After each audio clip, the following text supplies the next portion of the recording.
people are motivated to do the least amount of damage to their cognitive structures possible to correct prediction errors.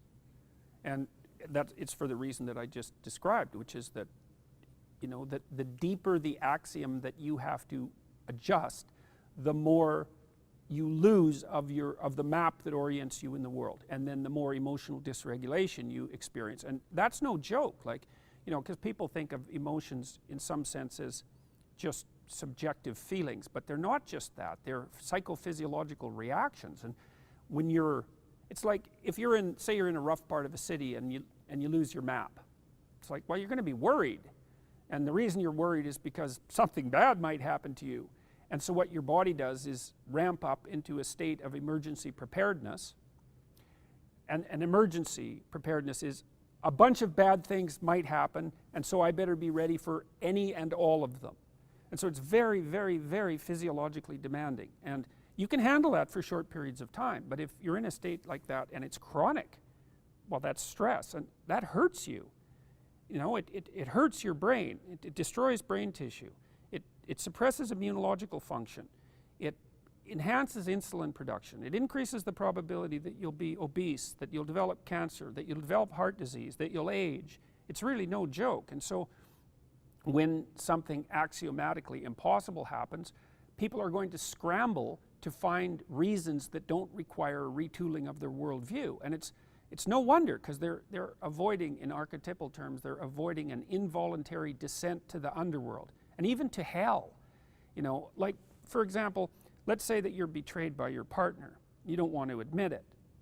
Well, no wonder, because all your memories of the past are wrong. Your view of your partner is incorrect, and so maybe your view of human beings and yourself is incorrect. And your future is like, well, hey, it isn't what you thought it was going to be. So God only knows what it is. But then, when you dig into that, you might also find that there are reasons your partner was not faithful. Maybe you're a real son of a bitch, and you deserved everything you got. And so when you dig down and you have to restructure those axioms, not only do you have to encounter the unknown as such, which is no joke, but you may also have to discover your own malevolence. Well, it's no wonder people turn away from that. Like a worldview adjustment is a major revolution, and and you may not recover from it. That's the other thing. If you're broken, and you can be broken by betrayal, there's no reason to assume that you're going to pop out at the other end of that sadder but wiser. It just might do you in. It might kill you, or maybe you're chronically depressed, or maybe you're resentful and hostile and murderous. Or there's no reason to assume that you will recover. So it's no wonder people are afraid to do that. It's not surprising at all, and everyone is like that. So you struggle to find the least amount of repair you have to do to keep your pragmatic prediction system intact. Well, and often that means accusing someone else, because then they have to change and not you.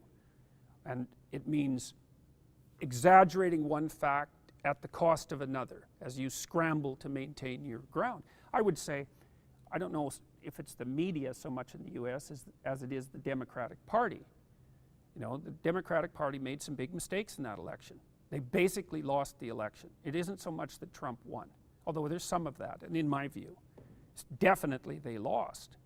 And I think they lost for a variety of reasons. There was probably a number of things that tipped the scales, because there wasn't much tipping that had to be done. But the fact that they decided to play identity politics was a big part of it. Now, what that means, perhaps, is that if the Democrats want to get back on track, they have to re-examine the axioms that led them to accept identity politics as an appropriate mode of being in the world. That's a big retooling, man. It may not even be possible. It may be that new Democrats have to emerge to replace the old ones, because the old ones are done. They can't learn. It's too late. We'll see.